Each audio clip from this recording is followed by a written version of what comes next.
I had been in London 9 months without once crossing the river. From the hansom I saw a London quite new to me. Fine buildings gleamed as far as the eye could see along the riverbanks. Below them, ramshackle slums tumbled down to the turgid sludge. As we crossed the bridge, the stench was shocking. For a moment I thought our horses had defecated, but it was worse than that. This was the notorious stink. In the pale summer sun, the water was filthy brown. Far below us, ill-clad children splashed in the shallow water. Josiah's mudlarks, like little magpies in search of treasure. I could not help but imagine legions more, all struggling to get to the surface, suffocating in those treacherous shallows. Lambeth too was like an open sewer. We travelled slowly, crossing and recrossing roadworks where teams of navvies seemed to be digging down to hell itself. The greatest city in the world, Constable. London.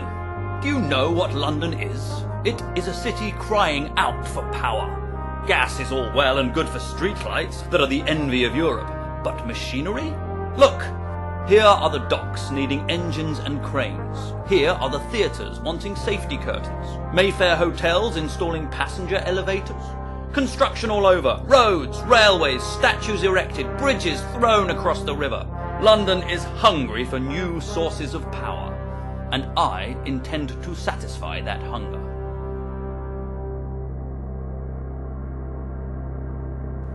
Envisage a city as a body pumping with fluids, blood, nerves, intestines, bowels, the whole kit and caboodle heaving with life. This Royal Academy fellow, John Martin, has a penchant for mythological images. Looks like something from Dante's Inferno, eh? Sinners drowning in trenches of excrement. But it's a vision of London, you see. Trenches through the heart of the city, intercepting the old sewers, perpendicular to the river, drawing the capital's filth out eastward. But you have to dig the trench before you let sewage in. That's the moment for your thieves, before the sewers are fully operational. Smashers, swigsmen, coiners and bloods, dubsmen, cadgers, footpads and cloak twitchers, omitting neither patterers nor Merry Andrews, which ain't crimes but might as well be. Then there's your mudlarks, down the Thames at low tide like magpies scan for valuables. The grubbers does the street drains and culverts, and Toshers the same down the sewers. The thing is, officer, you have to be careful round these parts. We've had a little awkwardness with colleagues of yours of late. You may have seen how they're digging up the roads around here. Progress, you see. Underground trains, iron ships, whatever. I'm all for it. Sadly, some of the lads have had their houses quite swept away. There's talk of leafy suburbs being built for us to remove to, though I for one would rather stay here, where I was born and raised. Only it appears some very important businesses have purchased the land. Corporations, practices of law and medicine and occultism, they want their premises up and running as soon as possible. Who can blame them? Accordingly, they've engaged the police to exert a little persuasive force. Only as nobody's told us the whereabouts of these leafy suburbs as yet, there lurks that doubt in our minds as to whether the leafy suburbs actually exist.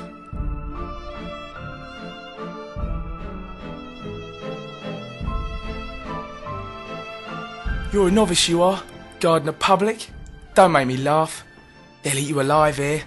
There is them that has no respect for the traditions we work in. Them as regards us as vermin, and would gladly see us put down. But me, I'm in the habit of forgiving them their ignorance. Besides, what is life without a few enemies? I have news. You have been too busy, it seems, with your visits to actresses to grace us with your presence in the library. Mr. Wilkie Collins uses the library, you know. He was most pleased when I was able to show him the particulars of the Roadhouse murder so promptly. Detective Fever, I explained to him. Detective Fever, says he. Wonderful phrase.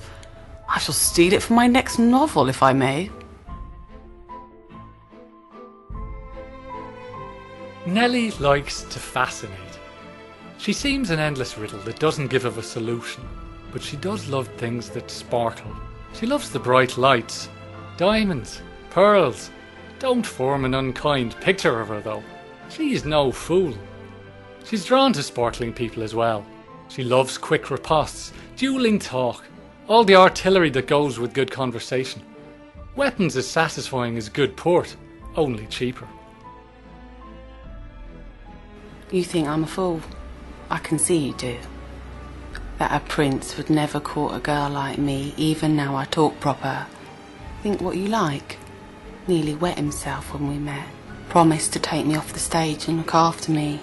Private box at the Evans, at Roxy's country pile, riding down Cremorny Gardens. Bertie, I says, build us a train under London, won't you, so as we can go wherever we like without anyone telling us no. He smiles and says, you shall have your secret train. One day, Eleanor, he says, we'll ride on your train beneath London, and I'll make an honest woman of you. And he kissed me.